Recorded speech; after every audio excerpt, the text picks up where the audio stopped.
टंका बराद करा जाइछि। शिक्षा को गुरुत्व दे सरकार गोदावरीश आदर्श प्राथमिक विद्यालय पई 2960 कोटी व्यय ब्याड करिसंती।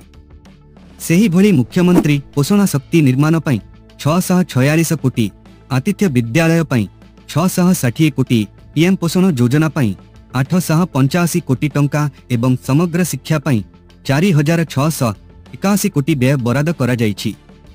राज्यर ग्रामांचल को विकसित करिबा पई मध्य सरकार स्वतंत्र ध्यान देइछंती।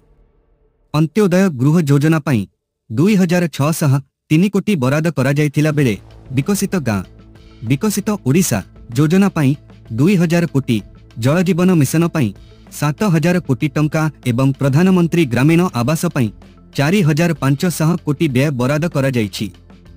ओडिया अस्मिता नारा देई क्षमता को आसीथिबा भाजपा सरकार बजेटरे एथिपई स्वतंत्र व्यय बराद करिसंती। एथिरे बकुल वन उन्नयन पई 50 कोटी, मुख्यमंत्री कलाकार सहायता योजना पई 194 कोटी, श्री जगन्नाथ दर्शन योजना पई 30 कोटी एवं सांस्कृतिक अनुष्ठान को अनुदान बाबद को 77 कोटी बराद करा जाइछि। सेही भली राज्य रे भित्तिभूमि सुदृढ़ करिबा पई सरकार सड़क और पोल पई स्वतंत्र बजेट आनिछंती। एथिरे पीएमजीएसवाई पई 1700 कोटीर व्यय बराद करा जाइछि।